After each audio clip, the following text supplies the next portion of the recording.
Welcome to the Beef Roundtable. I'm Dr. Ron Lemonade, your beef extension specialist here at Purdue University, West Lafayette, Indiana, and I'll be working with my co-host, Bert Rutherford. And I'm Bert Rutherford, senior editor of Beef Magazine, and I work out of Denver, Colorado. Each month on the Beef Roundtable, we discuss current topics with several guests who are experts in those fields, and these topics really concern all beef producers. I think we have a really good program coming up this time. The Beef Roundtable is recorded live and edited to fit the time constraints of the program. The programs are available at the Beef Magazine website, iTunes, YouTube.com, as well as www.beefroundtable.com.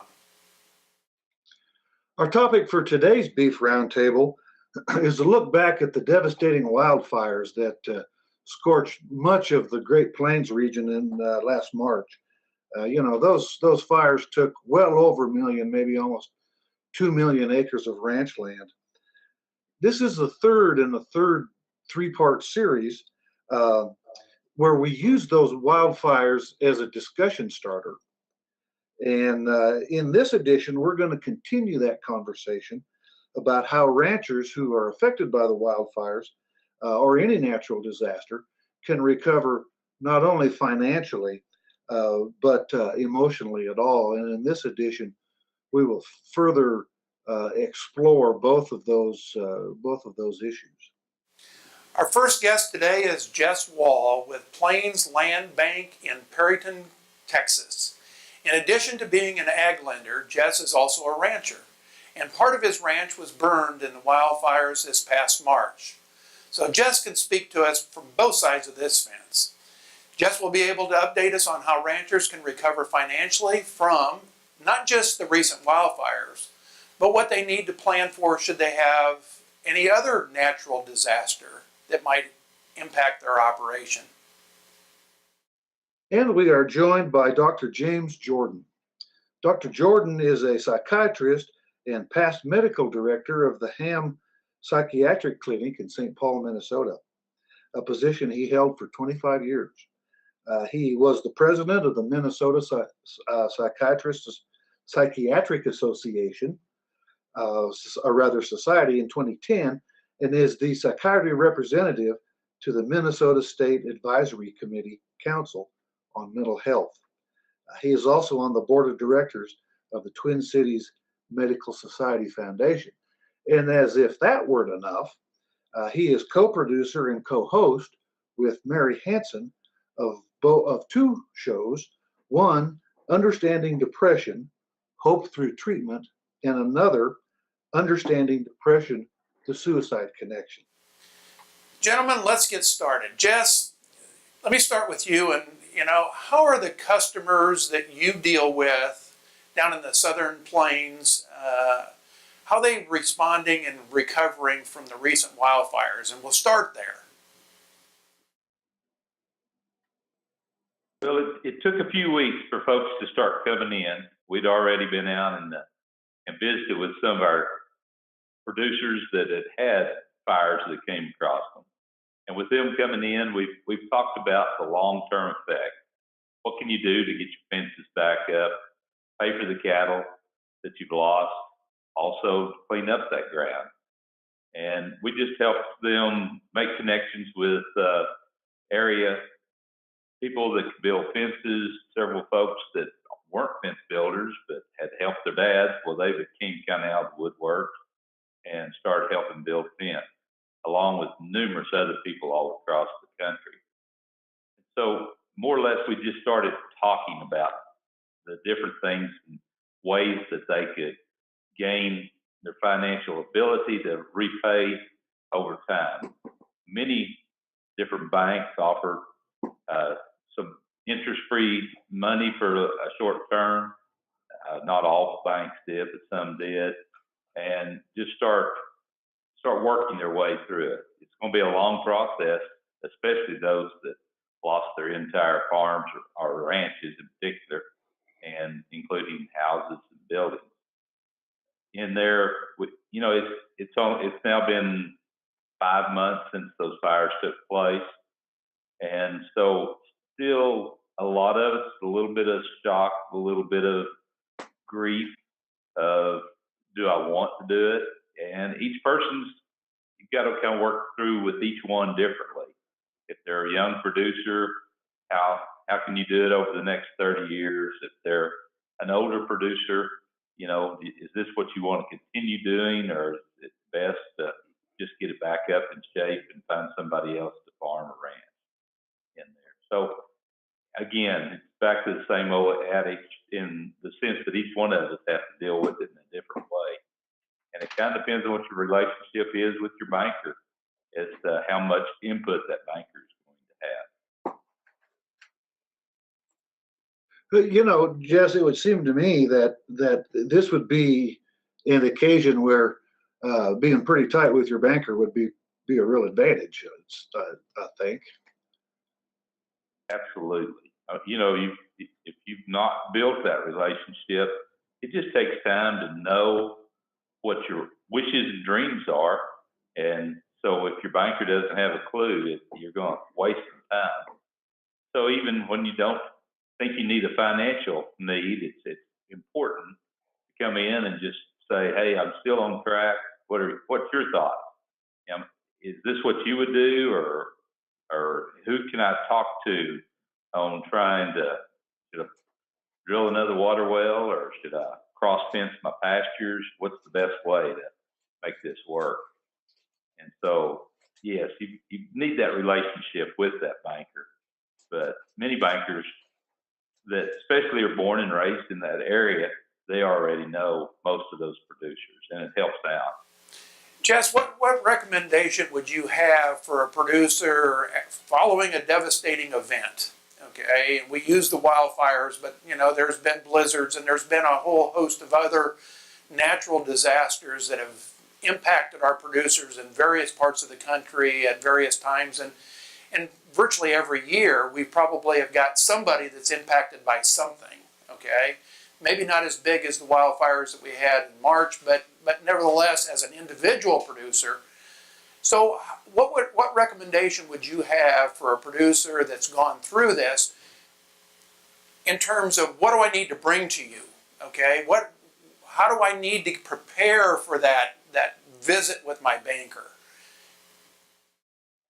Well, one thing I think in particular, and most bankers probably won't agree with this, but being a producer, I've learned this, is don't ever give up everything you got to that banker. Because at some point in there, something like this is going to happen. You know, 2 months before these wildfires, we had a tremendous ice storm that came across our particular area and tore down power lines and just devastated trees on top of having the wildfire right after that. And of course, we've had hailstorms, we've had a snowstorm.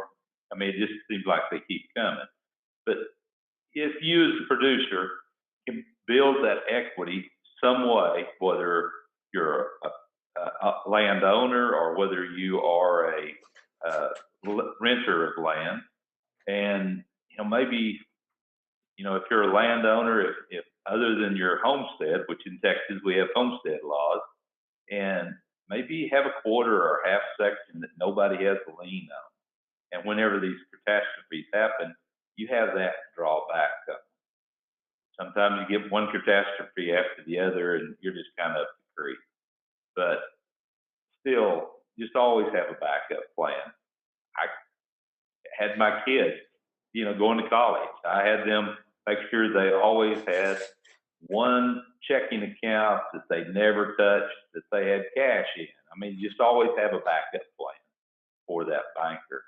But at the same time, you need to be trying to encourage your accountant to be doing their income tax on a regular basis. It's really tough for a banker whenever you need his 2016 income tax and he's filed for an extension, and even though he's done it every year, and you're not going to have that information until October. And so that delays you trying to get the information that you need to work as quickly as possible to get the funds that they need to get back on track. To, you know, the longer it takes you to get a loan, the further behind you are. Somebody else got that fence builder to go ahead and start because he can get paid from him and you don't have your money set up. So I think you just need to be proactive, trying to get everything in front of you as quickly as you can so you are prepared. I mean, we never want a disaster to occur. But we all know in the farming and ranching industry, it's going to happen. We just don't know when. Dr. Jordan, just listening to this discussion, Jess talking about still, even this long after the fires are out, still some shock, still some grief, and then you heap all that financial stress on top of that. In your experience, what tips do you have for people to cope with that, who might be affected by a natural disaster? Well, let me begin just by saying something both professional and personal. I became very interested in this personally because one member of my family is a 9/11 survivor, was in the second tower of the World Trade Center. And so I personally came in contact with a disaster, and my family and myself and my friends and so forth helped each other get through that. Professionally, though, to your question of tips, the sense of community and the sense of connection with, in this case, as Jess was pointing out, with knowing your banker knowing you, this is a matter of establishing trust. And for a psychiatrist, for mental health professionals, spending time with important people in your life and significant people like your banker, like your clergyman, with your family and so forth, putting the time in building this trust so that you can have open communication and connection during times like this is critical. The idea of looking at your day-to-day life, now it's months since this has occurred, but as you point out, there's sequelae that occur, both physical and emotional, and having to do with judgment and the kinds of things that we all depend on to get us from day to day, week to week. We need each other to pay attention to these various factors and point them out. And so I would start by talking about the families that are close to, immediately involved in the disaster, and then the extended family, friends, bankers, and so forth. There needs to be connection, opportunities to meet and talk things over and establish this sort of basis of trust and communication so that we can understand and observe how each and every member of the extended family and the family themselves are doing. The period of recovery is months.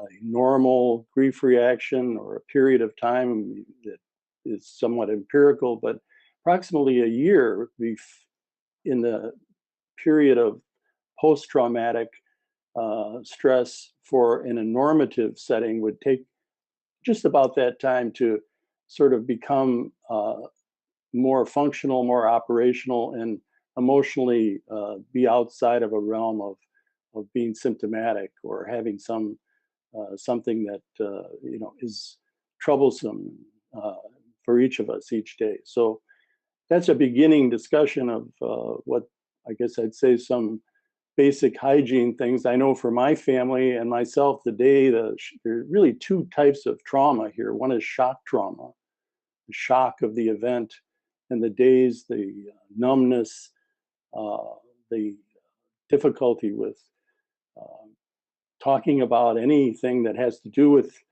the issues, how you're going to function, the concern and about the safety of others that have been hurt or directly involved. All these kinds of things need to be worked out in those first weeks. And then certainly looking for professional support and we can talk about that a little later, about the various groups in terms of vulnerabilities and what kinds of things we're looking for in terms of those that need more attention, possibly even professional help as things unfold over these months.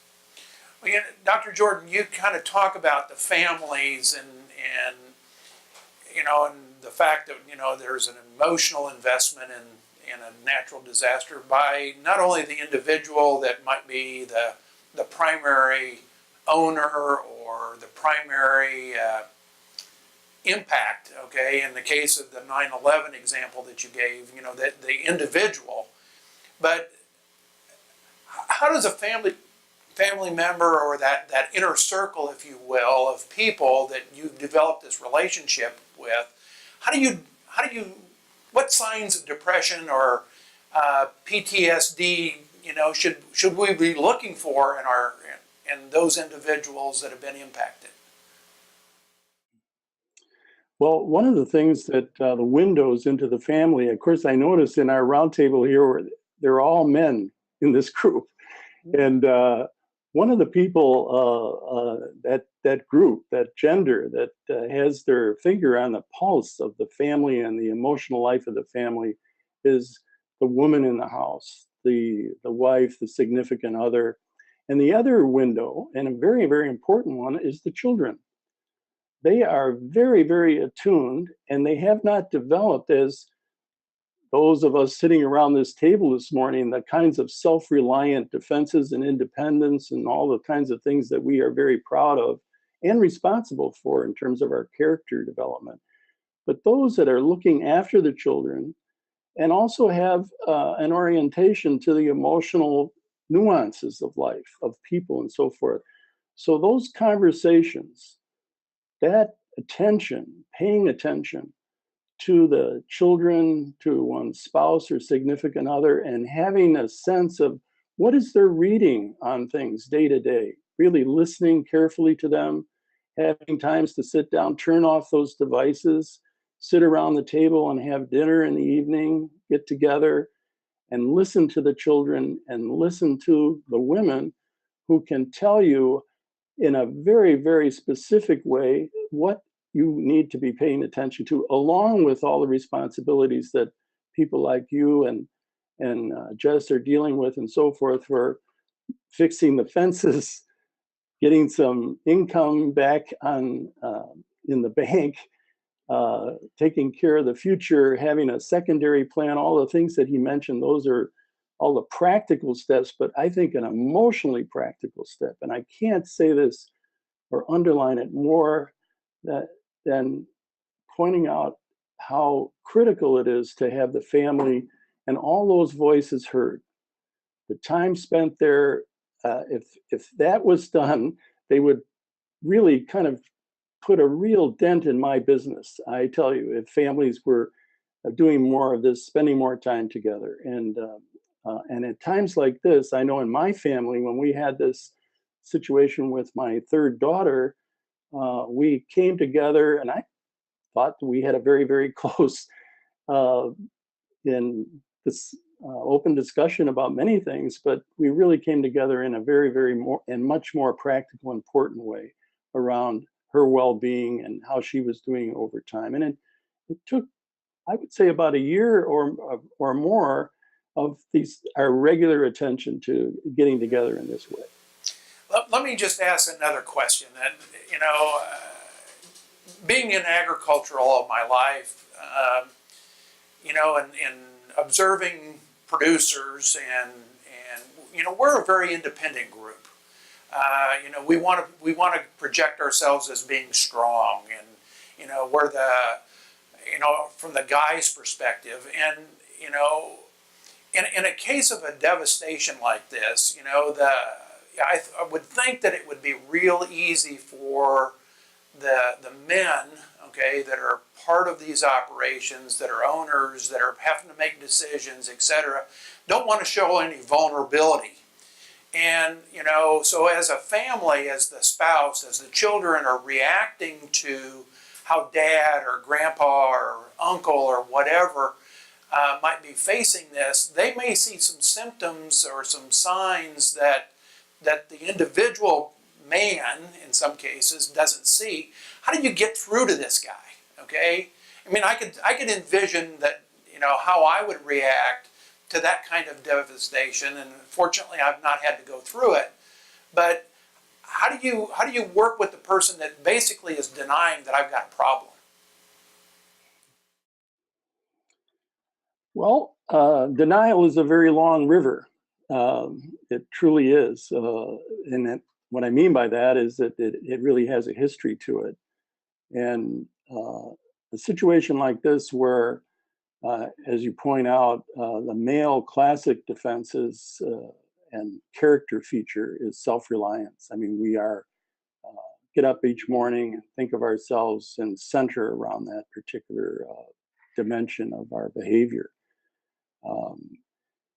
The way that you can approach this is that showing vulnerability, and the family can listen and help and support the dad in this case, or the brother, the uncle, and particularly noting as you point out, there will be conceivably signs or symptoms of things to watch out for when someone is somewhat withdrawn or not talking as much.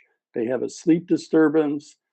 They look like they're drinking more than usual to deal with how they're feeling and give them a chance to sort of strengthen themselves. The forgetfulness, different dimensions of their cognitive functions, their emotional functions change. And I think the family really needs to pay attention to this and then seek really support. I think when, as you point out, this is such a classic issue that this is a time when possibly a friend of the family, an extended family member can really help someone who's trusted to sit down and talk with the family about communication, because this is often a challenge to really get over this particular dimension of how someone is really not at all prepared to enter into these kinds of self-disclosure, emotional expression of how they actually feel. So the clergyman, sometimes a visit with parents going to see the family doctor and talking about how this is going, how they're handling things. These are sort of hygiene visits, preventive medicine visits, rather than letting it, something that you notice, go unattended to. So those early signs of change in someone's behavior patterns and so forth. And then last but not least, if someone has a history of a mental illness and they're being treated or they have been treated in the past, this is someone that has a specific vulnerability to a disastrous event or that kind of shock trauma. And they really, I think, should have a consultation. They may very well be seeing someone on a regular basis, but this is something that one should attend to because they're especially vulnerable. The 40 to 60-year-old male, as you point to in your question, that's the group that we really want to pay attention to because they're uniquely in that self-reliant, responsible, accountable position and not that far from impulsivity or doing something that might truly be harmful or even dangerous. And so paying attention, I think, to these signs and symptoms when they are there and evident within the family is something to notice and act on rather than wait for it to become more of a problem. Jess, let me follow up with kind of a little bit of a twist to this. Okay, what happens when the producer comes in and kind of denies that, hey, I've got a financial problem? My hope and aspiration is that the ranch is going to be back, or the farm is going to be back, or the business is going to be back to normal in a very short period of time, and really doesn't accept the fact that, hey, I was leveraged really hard before this, and now I've got this disaster that puts me in an even more vulnerable position. How do you deal with that, and what recommendations do you have, to people coming in that might have been highly leveraged prior to this event? I think the most important part is you just don't start right in the middle of it. You know, if you start accusing people that, you know, you're in bad financial shape, well, it breaks their heart. And they're back, as Dr. Jordan's talking about, that denial come in. So maybe you have to back up to how are your kids dealing with it? How are some other directions? And work your way back into that conversation. And then at some point in there, you have to come up with a plan. And you can't dictate the plan. You just have to direct them in a direction. And that may be that, have you ever thought about selling part of the farm? Someday you can maybe buy it and buy some more back, but maybe right now, maybe we need to do that. And then maybe even quickly change the subject, let that soak in a little bit, and try to, have you talked to your operational lender? Have you considered using the federal government, some of their funds that are available? And then maybe work your way back in. Well, I tell you what, just as a producer myself, if somebody comes directly at me, you know, just look at me right in the eye and say, you know, I'm wrong, or I've done something wrong. Of course, I throw up my hands and kind of defend myself. And so, again, just throw out some ideas, and then just as we probably will here, when we get to the end of the conversation, let's kind of pull out a piece of paper and let's kind of write down some things and put some directions we ought to look at. And let's set another time next week when you're back in town. Well, in the meantime, I'll do some research and you do a little research, and let's come up with a plan. And I think that just take some of that tension off, instead of that pointing that finger and saying, you're in bad shape, you were to start with, I told you that, and you're up the creek. Now, you know, when are we having the farm sale? And yeah, that it just destroys you emotionally, I think, in there. And so just give them some options and a little homework. Well, we don't want too much homework because we're awful busy anyway, trying to work our way out of that disaster, whether it's a snowstorm or ice storm or fire. And so try to help them realize that they have a problem, but at the same time help them come up with a solution.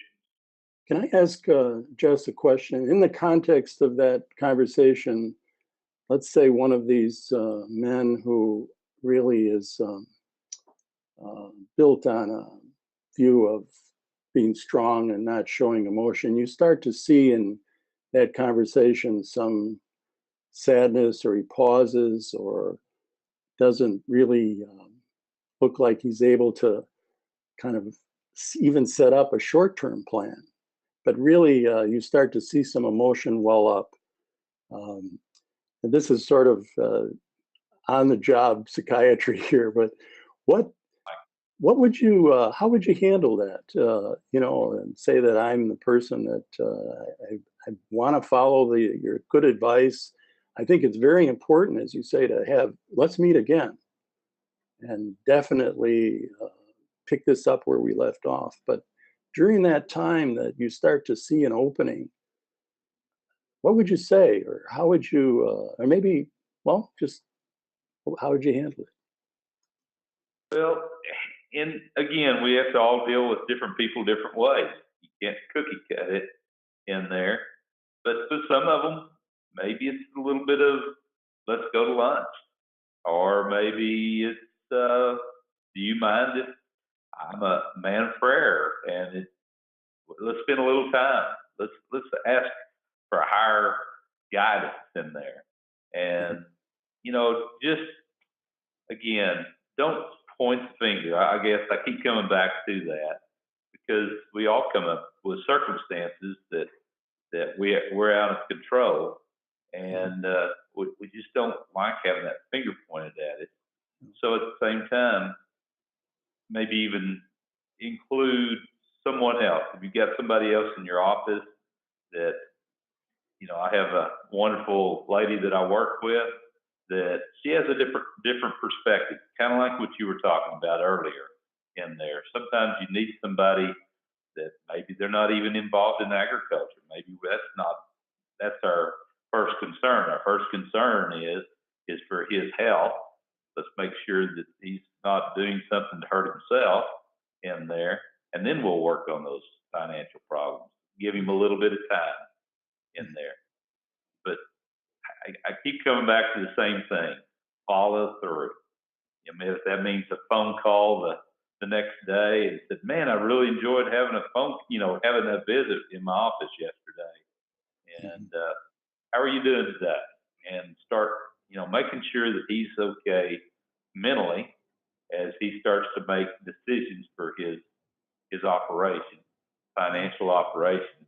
If he's not well mentally and able to shoulder that other responsibility, it sure makes a big old burden on him. As you say that, it reminds me of something I learned early on.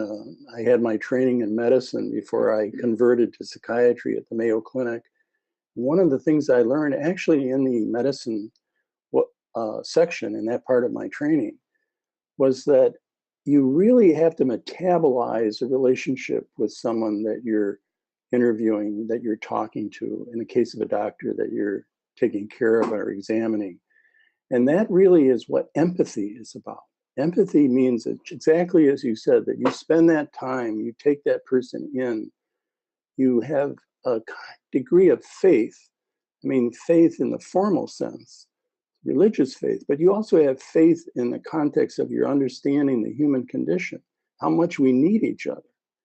These kinds of events, in the most dramatic way, point out how absolutely attached we are to each other. Without each other, we will not survive. We are very social. Now, Americans kind of go against this to some degree. We like to think of ourselves as very self-reliant. So it's a sort of a cultural thing here. And men kind of take it to the nth degree. But as you said, if you continue to meet, you get to know this person and know them at an emotional level, along with their problems, but know about them in detail. That builds up your sense of being empathic with them, not sympathetic. Sympathy is a good thing, but empathy is really what really ties us together. We have a real reading of a person, know them, and we can conjure up inside of us a memory of them, the people that we grew up with and so forth, how vital and detailed those memories are. That empathic resonance is part of that attachment. So, as you said, continuity, listening, being open, and then bringing others in, not leaving the person isolated, and certainly, absolutely not getting isolated. I mean, one of the worst things that psychiatrists can do is practice alone.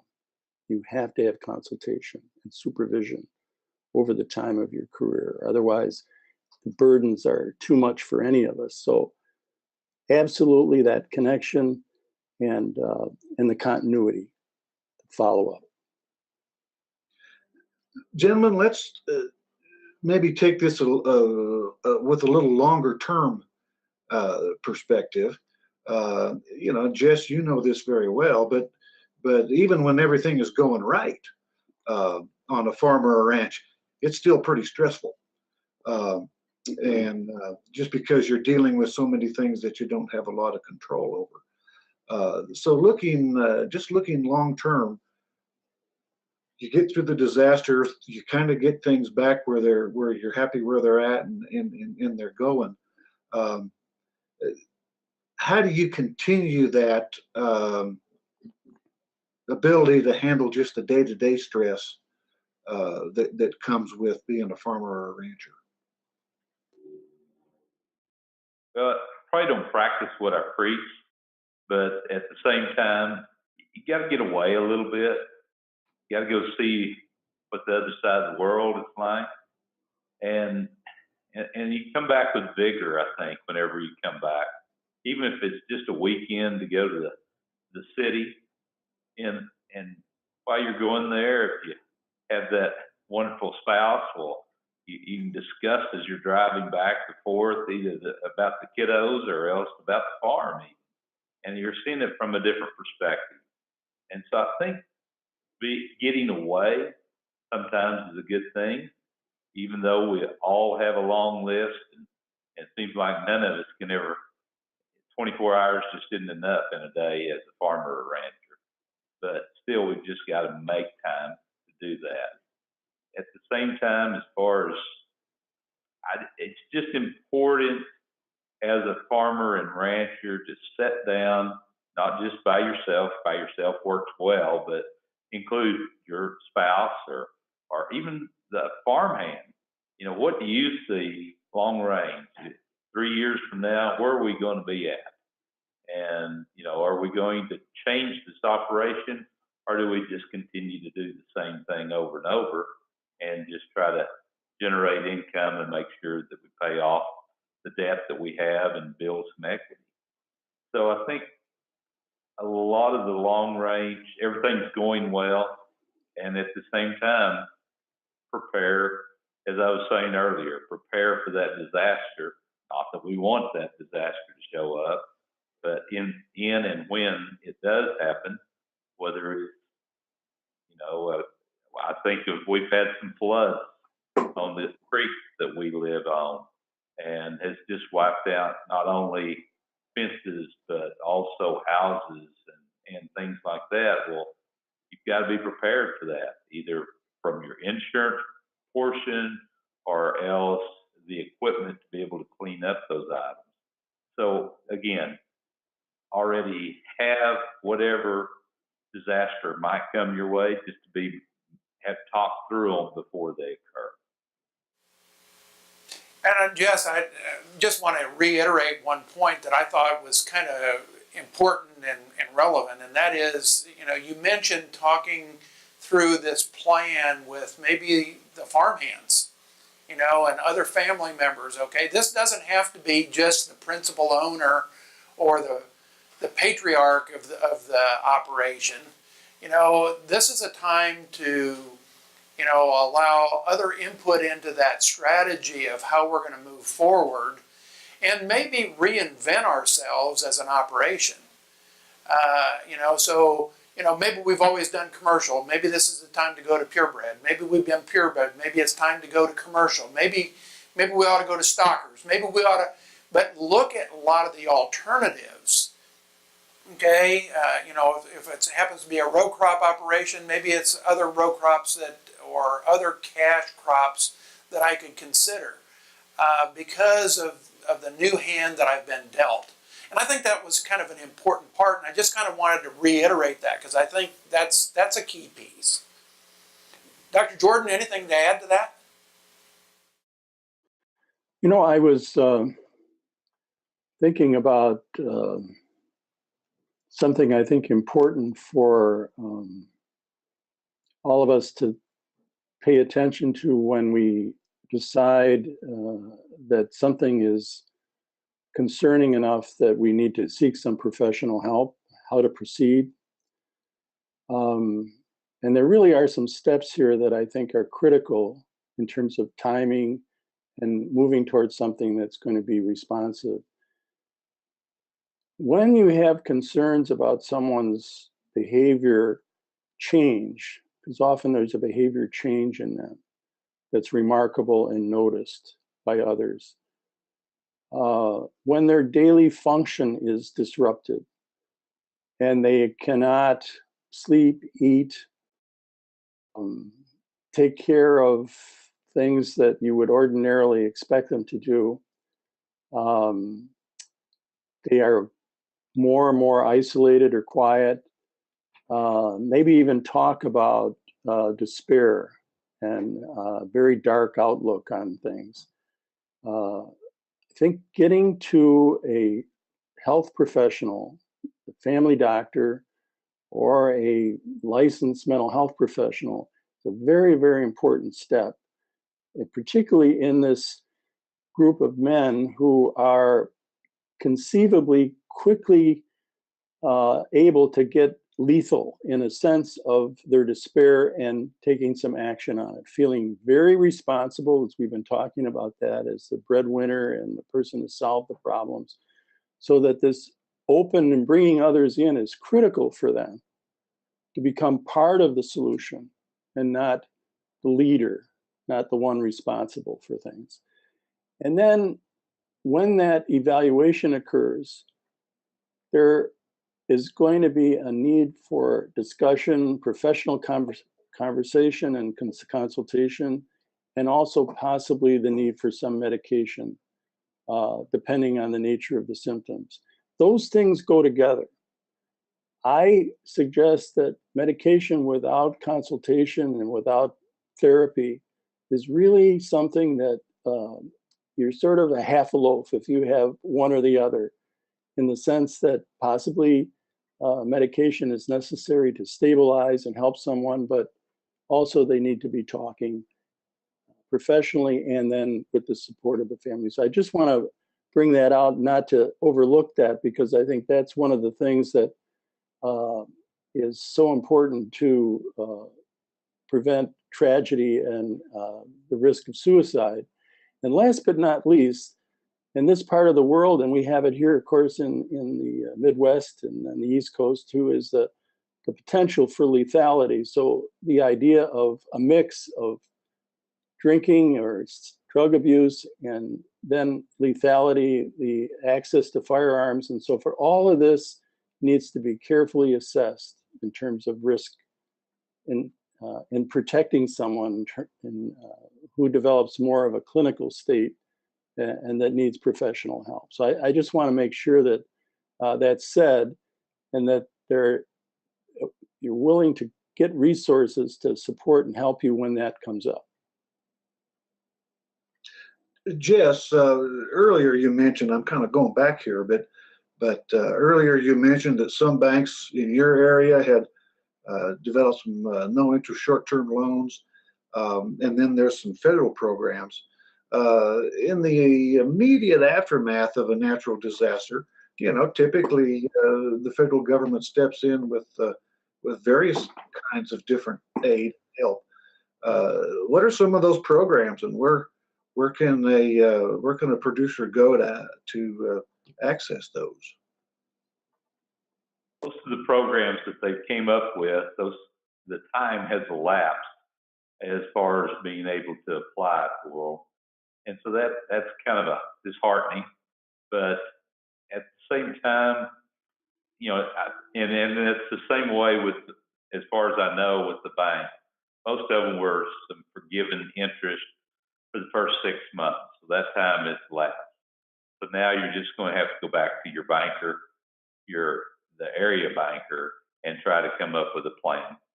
Of course, you still have FSA being able to help you out in the long term, as far as maybe a guarantee. And of course, they do have some other funds that are available. But as far as for the disaster, because of the fires in our area, most of that has lapsed. Most folks, we understand that they're having problems, and most bankers will really work with you on a little bit of interest, or even more importantly, let's defer that payment.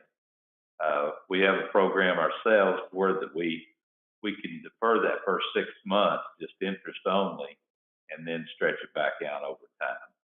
So again, each bank has different operations, and you just have to sit down with your banker and come up with a plan. Well, gentlemen, Go ahead. Go ahead, Ron. Go ahead. Go ahead. Because I was going to wrap it up. Go ahead. Go ahead.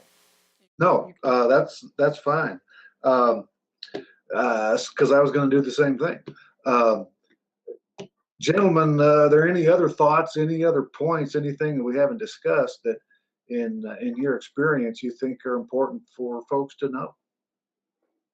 Well, can I make a plug here for this project that I've been working on, and my colleagues and I have helped me immensely. We've have a website, understandingdepression.org, and briefly in that is a series of interviews with individuals at various stages of their life who have encountered stress, trauma, loss, and just life passing. One of the interviewers was an executive who was told that this was the day he was going to retire. it wasn't in his plan to hear that day, but he heard it and then had to deal with the consequences of it. So listening to others, I think, is a very, very important thing. You can get that at understandingdepression.org, both in English and Spanish. We've recently translated into Spanish for the Latino community. And the other video is going a little deeper into the relationship between depression and suicide.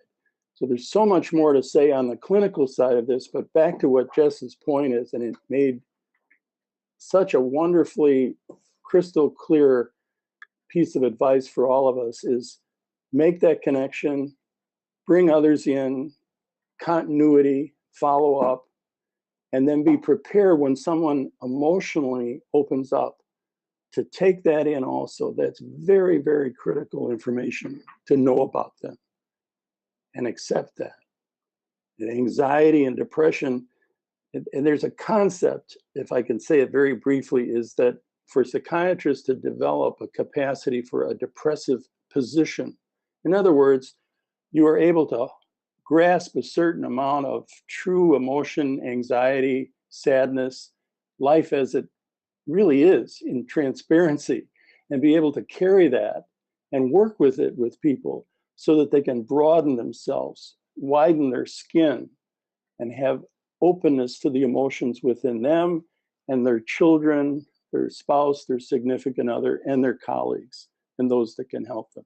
That emotional attunement or empathy is a very, very important tool that all of us have to practice and work with, not just psychiatrists, all of us. And these days, with all the things that we're facing, we're 5 minutes away from a disaster in the most unpredictable ways, unfortunately. Terrorism, natural disasters, and everything in between. So no one's immune to this. We need to pay attention to it, and I think we can learn a lot. And this is an opportunity, along with a very, very big challenge, to really stay connected and really help each other. We are social creatures, and no question about it. Ask Jess. He'll tell you that he's got his practice going there, both on a very personal level and professional. So he's got a very nice balance of the two. And that comes through in his discussion of how he works with his clients, his neighbors. So thank you very much. I appreciate an opportunity to participate, and I wish everyone the best. Dr. Jordan, I agree with the things that you've said. It's kind of like sometimes we need to hear those items again, and the wisdom that you have, it really does come out. I reiterate again, it's so important to open the door of that communication and visit with people and listen to them and understand what they're going through, because we're all going through different things at different times in our lives, and it may not even be a time of catastrophe. It may just be a time of life in there, and it's nice to understand the steps that you've talked about, and I appreciate you saying those. Gentlemen, thank you so much for being our guest today. That about wraps up this edition of the Beef Roundtable. Join us next month for another look at the issues and trends that affect you.